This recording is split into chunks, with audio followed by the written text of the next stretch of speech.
আমার দাদা গত বছর ব্যাংকে অ্যাকাউন্ট করেছিল। দাদা ব্যাংকে ৮০০ টাকা জমা রেখেছিল। ১ বছর পর দাদার পাসবইয়ে দেখছি ৮৩২ টাকা রয়েছে। কিন্তু কেন এমন হলো? দাদার টাকা ১ বছর ব্যবহার করার জন্য ব্যাংক দাদাকে ৮৩২ মাইনাস ৮০০ সমান ৩২ টাকা অতিরিক্ত দিয়েছে। এই অতিরিক্ত অর্থমূল্যকে বলা হয় সুদ। যে সুদ কেবলমাত্র আসলের উপর অর্জিত হয়, যেমন এক্ষেত্রে ৮০০ টাকার উপর অর্জিত সুদ ৩২ টাকা, তাকে বলা হয় সরল সুদ। আর নির্দিষ্ট সময় অন্তর প্রাপ্ত সুদ যখন মূলধনের সাথে যুক্ত করা হয় এবং তারপর ওই সবৃদ্ধি মূলের ওপর পরবর্তী সময়ে সুদের হিসেব করা হয়, সেক্ষেত্রে সুদকে আমরা বলি চক্রবৃদ্ধি সুদ। প্রিয় শিক্ষার্থীরা, দ্বিতীয় অধ্যায়ে আমরা সরল সুদ কষা নিয়ে আলোচনা করব এবং ষষ্ঠ অধ্যায়ে আমরা চক্রবৃদ্ধি সুদ নিয়ে আলোচনা করব। সরল সুদ কষা অধ্যায়টি শুধুমাত্র মাধ্যমিকের জন্য নয়, বিভিন্ন প্রতিযোগিতামূলক পরীক্ষার জন্য সমান গুরুত্বপূর্ণ। সুতরাং এই অধ্যায়ের প্রতিটি অংশ আমরা ভালোভাবে বুঝে নেব। অধ্যায়টি কষে দেখি অঙ্কগুলো করার আগে অধ্যায়টি সম্পর্কিত সংজ্ঞাগুলো আমাদের ভালোভাবে জেনে নিতে হবে। সুদ কি? তাহলে এক্ষেত্রে দাদাকে ব্যাংক অতিরিক্ত যে টাকা দিয়েছে সেটাই সুদ। অর্থাৎ দাদা ব্যাংকে টাকা রেখেছিল, বিনিময়ে ব্যাংক দাদাকে টাকা দিয়েছে। তাহলে এই টাকা লেনদেনের ক্ষেত্রে একজন অপরজনকে দিচ্ছে। যে ব্যক্তি বা সংগঠন টাকা ধার দেন তাকে উত্তমর্ণ এবং যে ব্যক্তি বা সংগঠন টাকা ধার করেন তাকে অধমর্ণ বলা হয়। অর্থাৎ দাদা ব্যাংকে ৮০০ টাকা জমা রেখেছিল, তাহলে দাদা এখানে উত্তমর্ণ এবং ব্যাংক হলো অধমর্ণ। ব্যাংক ওই টাকা কোনো না কোনো ব্যক্তিকে ধার দিয়েছিল, সেক্ষেত্রে ব্যাংক হলো উত্তমর্ণ এবং যিনি টাকাটা ধার নিয়েছিলেন তিনি হলেন অধমর্ণ। উত্তমর্ণ অধমর্ণকে টাকাটা দিয়েছেন নির্দিষ্ট সময়ে, নির্দিষ্ট শর্তে, নির্দিষ্ট সুদের হারে। বিনিময়ে অতিরিক্ত যে টাকা তিনি পান বা পাবেন সেটাই হলো সুদ। অর্থাৎ সুদ কি? সুদ হলো ঋণ পরিশোধের সময় আসলের সঙ্গে যে অতিরিক্ত অর্থ অধমর্ণ উত্তমর্ণকে পরিশোধ করেন। তাহলে আসল কি? আসল হলো যে পরিমাণ অর্থ ধার দেওয়া বা নেওয়া হয়, অর্থাৎ যে পরিমাণ অর্থের উপর সুদের হিসেব করা হয় সেটি হলো আসল। যেমন দাদা ব্যাংকে ৮০০ টাকা জমা রেখেছিল, অর্থাৎ ৮০০ টাকাই হলো আসল, এবং দাদা অতিরিক্ত পেয়েছিল ৩২ টাকা, তাহলে ৩২ টাকা হলো সুদ। দাদা কত সময়ের জন্য টাকাটা রেখেছিল? ১ বছরের জন্য। ১ বছর হলো এখানে সময়। আরেকটি বিষয় আমাদের জানতে হবে, সেটি হলো সুদের হার। যে নিয়ম দ্বারা কোনো নির্দিষ্ট পরিমাণ আসলের কোনো নির্দিষ্ট মেয়াদকালের সুদ নির্ধারণ করা হয় তাকেই বলা হয় সুদের হার। অর্থাৎ ব্যাংক ১০০ টাকার বিনিময়ে যদি ১ বছরে ৫ টাকা দিয়ে থাকে, সেক্ষেত্রে আমরা বলি বার্ষিক সুদের হার 5%। অর্থাৎ ১০০ টাকার ১ বছরের সুদ যদি আর হয়, সেক্ষেত্রে বলা হয় বার্ষিক সুদের হার R%। তাহলে আসল প্রিন্সিপাল পি, টাইম সময় টাইম টি এবং বার্ষিক সুদের হার রেট অফ ইন্টারেস্ট আর যদি হয় সেক্ষেত্রে প্রাপ্ত সুদ ইন্টারেস্ট কি হবে। অর্থাৎ এখন আমাদের আলোচনার বিষয় হলো পিটিআর এবং আয়ের মধ্যে বিশেষ কোনো সম্পর্ক আছে কি তা নির্ধারণ করা। হ্যাঁ, এটা আমরা খুব সহজ করে বুঝতে পারছি যে প্রিন্সিপাল যদি বেশি হয় সেক্ষেত্রে ইন্টারেস্ট বেশি হবে। কারণ দাদা ব্যাংকে 800 টাকা না রেখে যদি 8000 টাকা রাখতো সুদ নিশ্চয়ই বেশি পেত। একইভাবে টাইম বেশি হলেও ইন্টারেস্ট বেশি হয়। অর্থাৎ দাদা 1 বছরের জন্য রেখে 32 টাকা অতিরিক্ত পেয়েছে, 2 বছরের জন্য রাখলে নিশ্চয়ই দ্বিগুণ টাকা পেত। অর্থাৎ টাইমের সাথেও আয় সরল সম্পর্কে আছে। ব্যাংক কি হারে সুদ দিয়েছে? ধরে নিই ব্যাংক বার্ষিক 4% ইন্টারেস্টে সুদটা দিয়েছে, তাহলে 100 টাকায় 4 টাকা দেয়। বার্ষিক 4% না হয়ে যদি 8% হতো সেক্ষেত্রে 100 টাকায় 8 টাকা দিত, অর্থাৎ দাদা বেশি সুদ পেত। অর্থাৎ ইন্টারেস্টটা আর এর সাথেও সরল সম্পর্কে আছে। অর্থাৎ সুদ আসল, সময় এবং সুদের হারের সাথে সরল ভেদে আছে। হ্যাঁ, আমরা ঐকিক নিয়মে এখন আইপিটিআর এর মধ্যে সম্পর্ক খোঁজার চেষ্টা করি। ধরি আসল পি টাকা, সময় টি বছর, বার্ষিক সরল সুদের হার R% এবং মোট সুদ ইন্টারেস্ট আই টাকা। তাহলে 100 টাকার 1 বছরের সুদ 8 টাকা, কারণ এখানে বলা আছে বার্ষিক সরল সুদের হার R%, অর্থাৎ বছরে 100 টাকায় সুদ 8 টাকা। অতএব 1 টাকার 1 বছরের সুদ R/100 টাকা, পি টাকার 1 বছরের সুদ পি দিয়ে গুণ, অর্থাৎ PR/100 টাকা, পি টাকার টি বছরের সুদ আবার টি দিয়ে গুণ, অর্থাৎ PRT/100 টাকা। আমরা PRT/100 অথবা PTR/100 বলে থাকি। এই সুদ যদি ইন্টারেস্ট আই হয় তাহলে আই সমান PTR/100। এটি হলো পিটিআর এবং আয়ের মধ্যে সম্পর্ক। আমরা এখন এই সূত্র বা পিটিআর এবং আয়ের এই সম্পর্ক মাধ্যমেই সরল সুদ কষা সংক্রান্ত সকল সমস্যার সমাধান করব। তাহলে আমরা সরল সুদ কষা সংক্রান্ত সমস্যার সমাধানের ক্ষেত্রে একটি সূত্র জানলাম, আই সমান PTR/100। এই সূত্রে কাজে লাগিয়ে আমরা খুব দ্রুত একটি সমস্যার সমাধান করতে পারি। কিন্তু আমরা জানি মাধ্যমিক পরীক্ষাতে 5-এর দাগে পাটিগণিত থেকে 2টি দীর্ঘ উত্তরভিত্তিক প্রশ্ন থাকে। একটি প্রশ্নের উত্তর দিতে হয়, প্রশ্নের মান 5। সুতরাং আমরা অতি সংক্ষেপে সমস্যাটির সমাধান না করে লিখে সমস্যাটির সমাধান করব। কষে দেখি 2-এর প্রথম সমস্যাটি লক্ষ্য করো। 2 বন্ধু একসঙ্গে একটি ছোট ব্যবসা চালানোর জন্য বার্ষিক 12% সরল সুদের হারে একটি ব্যাংক থেকে 15,000 টাকা ধার নিলেন। 4 বছর পরে ওই টাকার জন্য তাদের কত টাকা সুদ দিতে হবে হিসাব করে লিখি। তাহলে এই 4টি চলের মধ্যে আমাদের কোনো একটি চল বের করতে হচ্ছে। এখানে কোনটা বের করতে হচ্ছে? কত টাকা সুদ, অর্থাৎ আয় বের করতে হচ্ছে। প্রশ্নের মধ্যে 3টি চল দেওয়া আছে, খুঁজে নিতে হবে। 2 বন্ধু একসঙ্গে একটি ছোট ব্যবসা চালানোর জন্য বার্ষিক 12% সরল সুদের হারে, তাহলে এই 12 সংখ্যাটি আসলে আর।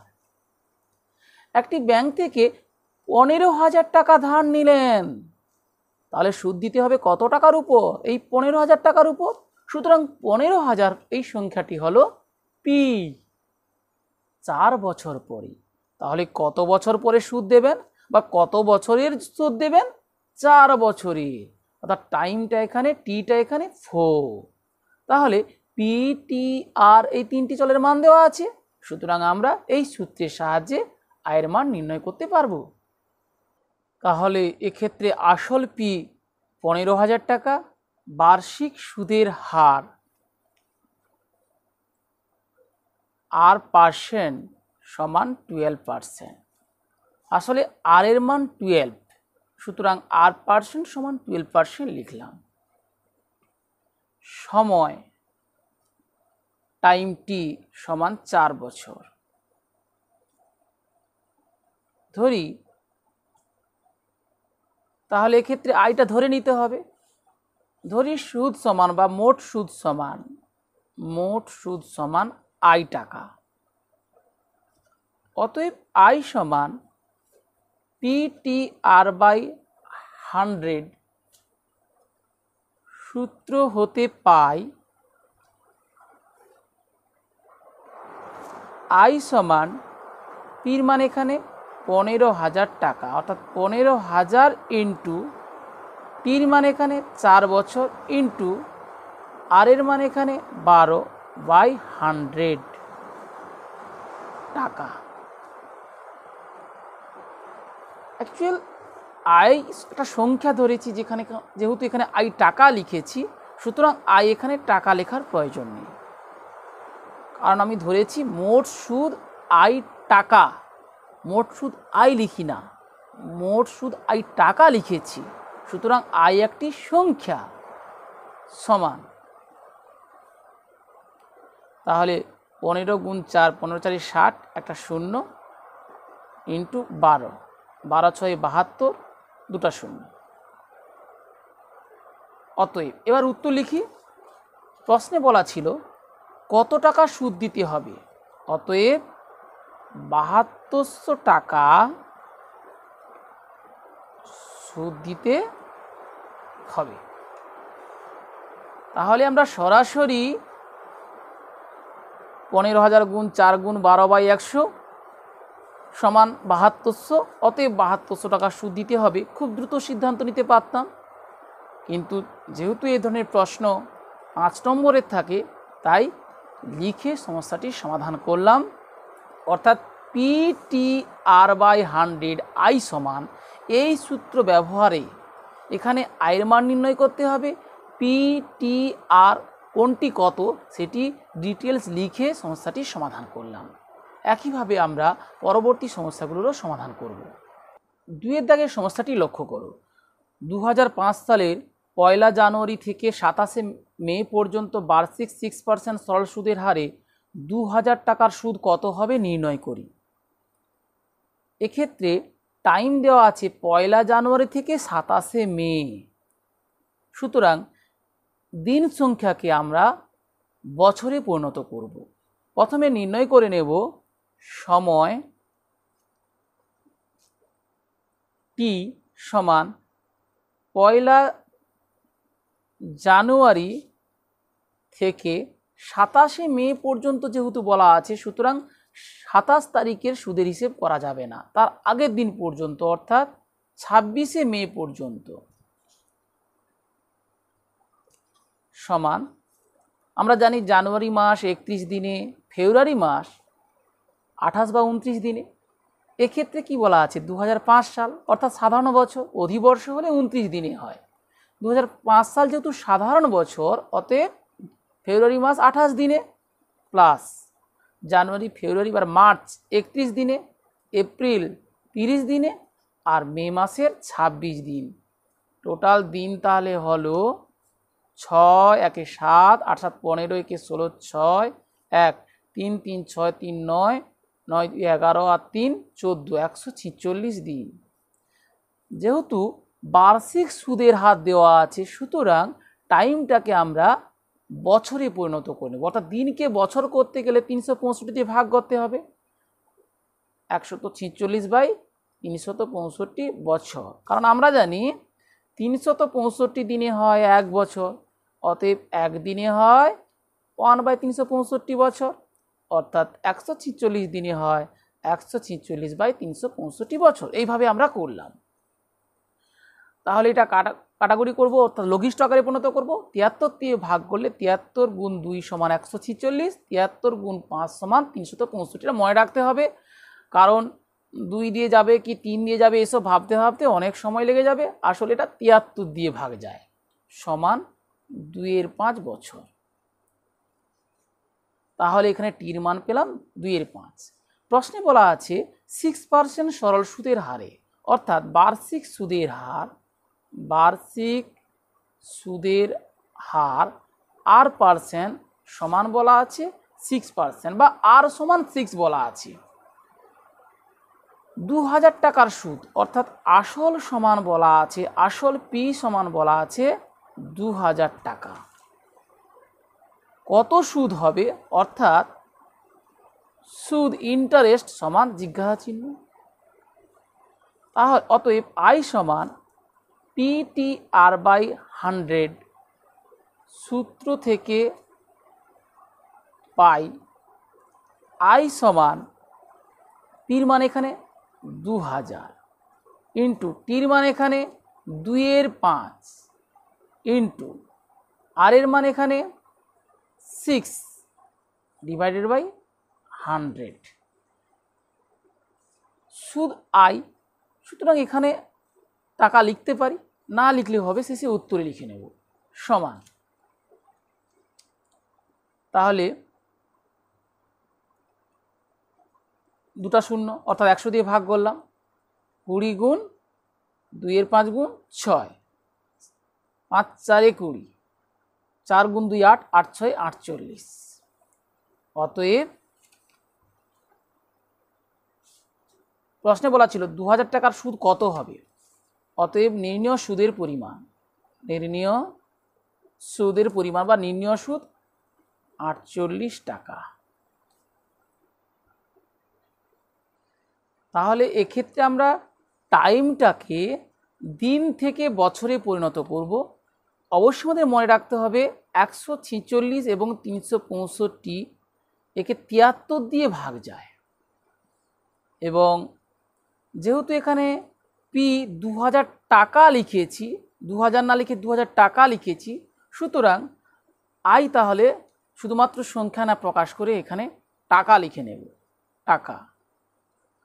টাকা অর্থাৎ নির্ণীয় সুদ হলো 48 টাকা। এইভাবে আমরা লিখে সমস্যাটির সমাধান করলাম। এরপর 3 সমস্যাটি লক্ষ্য করো। বার্ষিক 8.13% সরল সুদের হারে 960 টাকার 1 বছর 3 মাসে স্ববৃদ্ধিমূল কত হবে নির্ণয় করি। স্ববৃদ্ধিমূল অর্থাৎ আসল এবং সুদ মিলে, আসল তো দেওয়াই আছে 960 টাকা, তাহলে এখান থেকে সুদ বের করতে হবে। 960 টাকার সাথে সেই সুদ যোগ করে আমরা স্ববৃদ্ধিমূল পাবো। তাহলে আসলে আমাদের ইন্টারেস্ট বের করতে হবে, আই বের করতে হবে। আমরা জানি আই সমান PTR/100, তাহলে আই যেহেতু নির্ণয় করতে হবে, সুতরাং PTR অবশ্যই দেওয়া আছে, খুঁজে নিতে হবে।